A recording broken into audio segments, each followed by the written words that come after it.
Welcome, friends, to the first episode of my new podcast, Unfiltered Life. Each week, I will be offering some musings on life in this crazy world, where I hope to speak authentically as a 59-year-old woman who is a fairly able-bodied Anglo wife, mom, grandma, and pastor. We all see life and the world around us through various filters that impact us. If you think about it, filters are used every day in our homes, our communities, and our work. Filters suppress or minimize, right? They absorb or modify something, like air quality in our homes, cars, and heating systems, or water in our town's waterworks systems, or bottling companies, refrigerators, and even our faucets. My iPhone, right? My iPhone has tons of filters to help me modify my everyday selfies and pics to make me look, like a professional photographer. Well, that may be just a bit of an exaggeration, but I think you get what I'm saying, right? Filters suppress or minimize. They can absorb or modify. So I want to spend some time each week getting away from using some of the personal filters that I employ to make it seem like my life is always this perfect, wonderful thing and experience. Filters I have in place to see myself in a particular light, or filters that I may employ and use because I definitely want others to see me in a particular way, or my family, or my work as a pastor. Filters to ideally suppress the negative, or to minimize the junk in my life, to absorb the ego and modify the flaws. It's human nature, isn't it? But, what I've come to know as truth is that when we use so many filters in our lives, there can be this false reality that we create. A false reality that we create in our own hearts and minds, and false realities that can impact how we see people and how we see the world around us. So, for example, it seems that regardless of what season of the year it is, my life is always filled with chaos. Over the summer, I talked about slowing things down and finding a new soulful summer rhythm. Well, I definitely got some soulful moments of rest and letting go for sure, but only to find myself now back in the crazy chaos that is the fall season.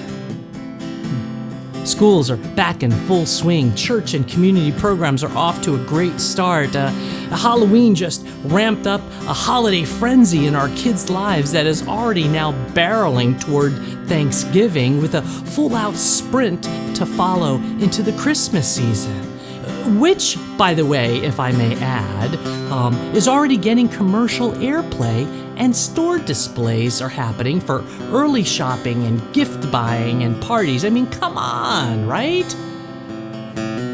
November and December bring times of pure chaos that can exhaust us before we even hit Thanksgiving Day, let alone Christmas Day.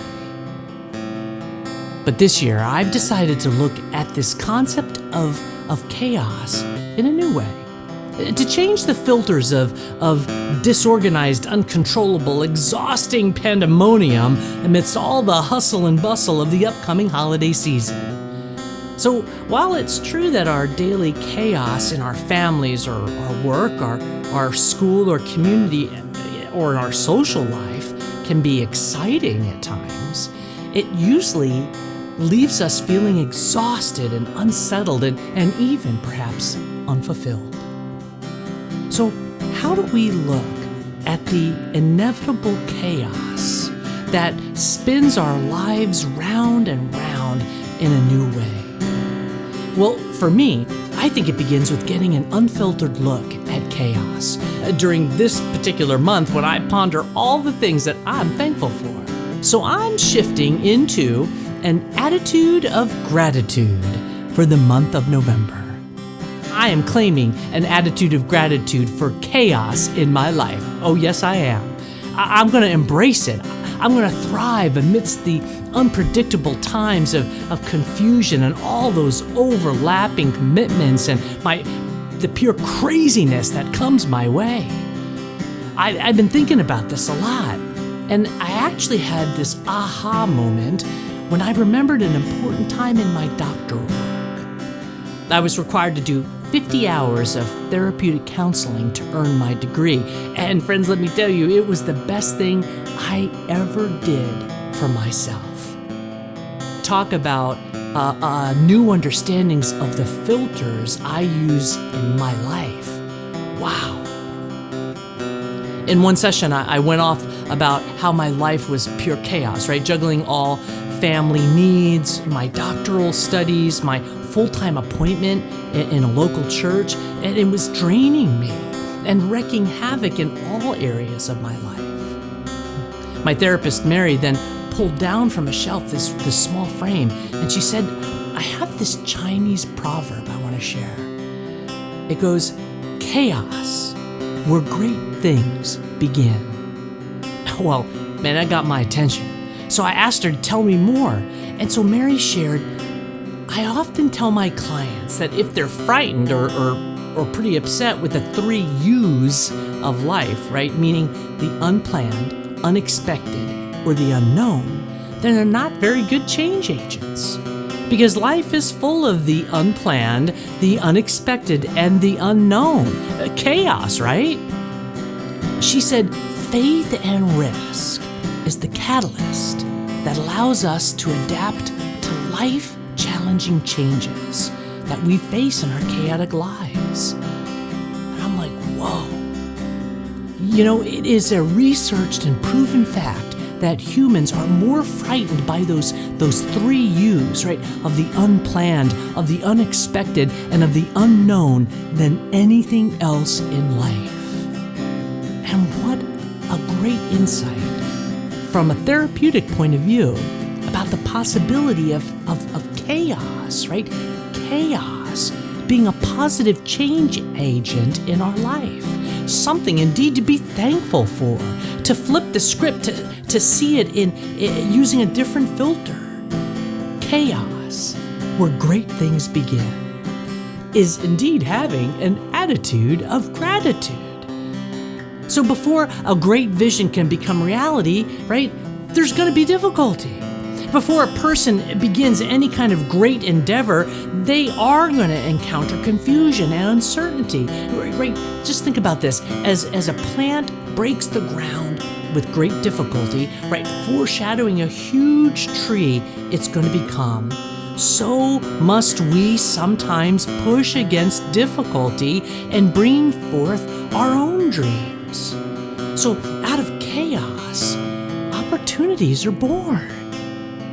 Embracing chaos, I think, can allow each of us to find ways to grow and become something we never expected or even planned in the midst of our attempts to control and order our crazy, chaotic lives. So chaos, where great things begin, is having, I think, an attitude of gratitude.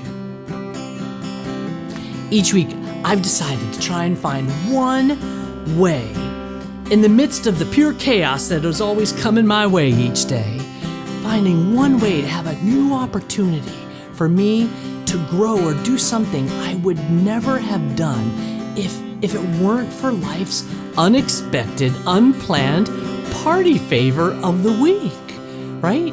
Last week, it was connecting with the families at our annual trunk or treat.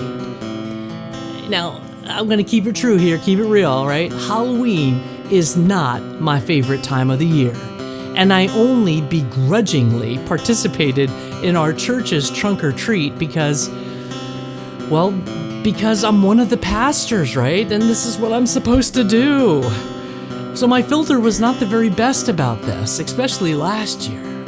But now, let me tell you, I am all in every year for that time of sugared up chaos where over 200 kids came up shouting, trick or treat, Pastor Gina.